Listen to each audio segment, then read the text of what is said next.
ಈ ಸಾವಿಗೆ ಹೊಣೆ ಯಾರು? ಅನ್ಯಾಯದ ಸಾವ್ರಿ ಇದು.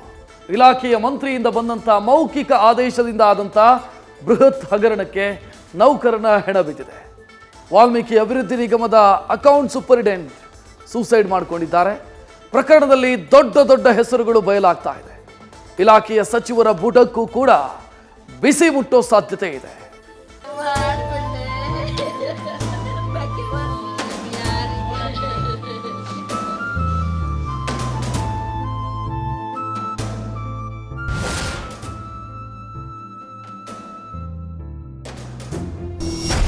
ಸರ್ಕಾರ ಯಾವುದಾದ್ರೇನು, ನೌಕರರ ಹಿತ ಕಾಯೋದು ಯಾರು? ಹಣಕ್ಕಾಗಿ ಒತ್ತಡಗಳಿಗೆ ಹೆಣವಾಗ್ತಿರುವ ಸರಣಿಗೆ ಇದು ಹೊಸ ಸೇರ್ಪಡೆ. ಹೆಸರು ಚಂದ್ರಶೇಖರ್. ಸರ್ಕಾರಿ ನೌಕರರು. ವಯಸ್ಸು 50ರ ಆಸುಪಾಸು. ಮೂಲತಃ ಶಿವಮೊಗ್ಗದ ಈ ಚಂದ್ರಶೇಖರ್ ಕೆಲಸ ಮಾಡ್ತಾ ಇರೋದು ಬೆಂಗಳೂರಿನ ಸಮಾಜ ಕಲ್ಯಾಣ ಇಲಾಖೆ ವ್ಯಾಪ್ತಿಯ ವಾಲ್ಮೀಕಿ ಅಭಿವೃದ್ಧಿ ನಿಗಮದಲ್ಲಿ. ಹೀಗೆ ರಾತ್ರಿ ನೇಣಿಗೆ ಕೊರಳೊಡ್ಡಿದ ಚಂದ್ರಶೇಖರ್ ಸಾವಿನ ಕಾರಣವನ್ನ ಹೇಳಿ ಹೋಗಿದ್ದಾರೆ.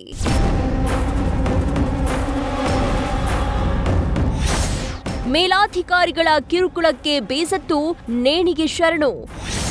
ಇಲಾಖೆಯ 85 ಕೋಟಿ ಅವ್ಯವಹಾರಕ್ಕೆ ನೌಕರನ ಹೆಣ.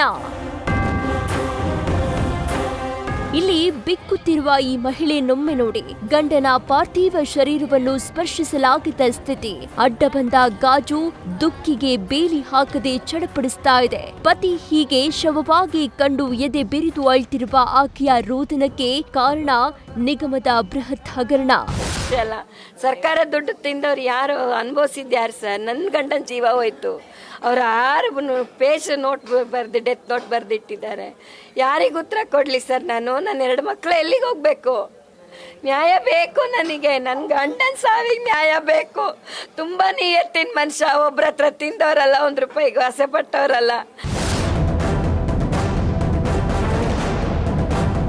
ಸಾವಿಗೂ ಮುನ್ನ ಅವರು 6 ಪುಟದ ಡೆತ್ ನೋಟ್ ಬರೆದಿಟ್ಟು ವಾಲ್ಮೀಕಿ ಅಭಿವೃದ್ಧಿ ನಿಗಮದ ಅಧಿಕಾರಿಗಳ ಮೇಲೆ ಆರೋಪದ ಪಟ್ಟಿಯನ್ನೇ ಮಾಡಿ ಜೀವ ಬಿಟ್ಟಿದ್ದಾರೆ. ಚಂದ್ರಶೇಖರ್ ಇಲಾಖೆಯ ಸಣ್ಣ ಪುಟ್ಟ ನೌಕರನಲ್ಲ. ಮಹರ್ಷಿ ವಾಲ್ಮೀಕಿ ಅಭಿವೃದ್ಧಿ ನಿಗಮದ ಅಕೌಂಟ್ ಸೂಪರಿಂಟೆಂಡೆಂಟ್. ನಿಗಮದಲ್ಲಿ ಈ ಹಿಂದೆ 85 ಕೋಟಿ ಅವ್ಯವಹಾರ ನಡೆದಿತ್ತಂತೆ. ಹಣ ವರ್ಗಾವಣೆ ಒತ್ತಡ ಆರೋಪ ಮಾಡಿ ಆತ್ಮಹತ್ಯೆ ಮಾಡಿಕೊಂಡಿರುವ ನೌಕರ ಇಲಾಖೆಯ 3 ಜನರ ಹೆಸರನ್ನ ಡೆತ್ ನೋಟ್ನಲ್ಲಿ ಉಲ್ಲೇಖಿಸಿದ್ದಾರೆ. ನಿಗಮದ ಎಂಡಿ ಜೆ ಪದ್ಮನಾಭ ಮೇಲೆ ಚಂದ್ರಶೇಖರ್, ಖಾತೆ ವ್ಯವಸ್ಥಾಪಕ ಪರಶುರಾಮ್ ದುರ್ಗಣ್ಣನವರ್, ಯೂನಿಯನ್ ಬ್ಯಾಂಕ್ ವ್ಯವಸ್ಥಾಪಕಿ ಶುಚಿಸ್ಮಿತಾ ಮೇಲೂ ಆರೋಪ ಹೊರಿಸಿದ್ದಾರೆ. ಅಲ್ಲದೆ ಈ ವ್ಯವಹಾರದಲ್ಲಿ ನನ್ನ ಪಾತ್ರವಿಲ್ಲ ಅಂತ ಚಂದ್ರಶೇಖರ್ ಹೇಳಿದ್ದಾರೆ. 187 ಕೋಟಿ ರೂಪಾಯಿಗಳ ಹಣವನ್ನು ಬೇರೆ ಬೇರೆ ಖಾತೆಗಳಿಗೆ ಜಮಾ ಮಾಡಿಸಿರುವಂಥದ್ದು ಕಾನೂನು ಬಾಹಿರವಾಗಿ ಮಾಡಿರೋ ಪರಿಣಾಮವಾಗಿ ನಾನು ಈ ಕೆಲಸವನ್ನು ಈ ಒಂದು ಸೂಸೈಡ್ ಮಾಡ್ಕೊಳ್ಳೋಂಥ ಸ್ಥಿತಿ ನಿರ್ಮಾಣ ಆಗಿದೆ. ನನ್ನ ಸಾವಿಗೆ ನಾನು ಕಾರಣ ಅಲ್ಲ. ನನ್ನ ಸಾವಿಗೆ ಕಾರಣ ಈ 3 ಜನ ಅಧಿಕಾರಿಗಳು ಮತ್ತು ಈ ಮಂತ್ರಿಗಳು ಅನ್ನೋಂಥ ಮಾತನ್ನು ಇದರೊಳಗಡೆ ಉಲ್ಲೇಖ ಮಾಡಿದ್ದಾರೆ.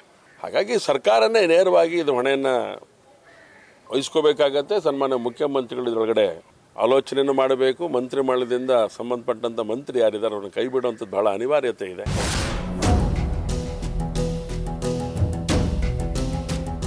ಹಣವನ್ನ ಕಾನೂನು ಬಾಹಿರವಾಗಿ ವರ್ಗಾವಣೆ ಮಾಡಲಾಗಿದೆ. ಯಾರದ್ದು ತಪ್ಪು ತನ್ನ ಮೇಲೆ ಹಾಕ್ತಿದ್ದಾರೆ ಅನ್ನೋ ಭಯವು ಡೆತ್ ನೋಟ್ನಲ್ಲಿ ಕಾಣಿಸಿದೆ.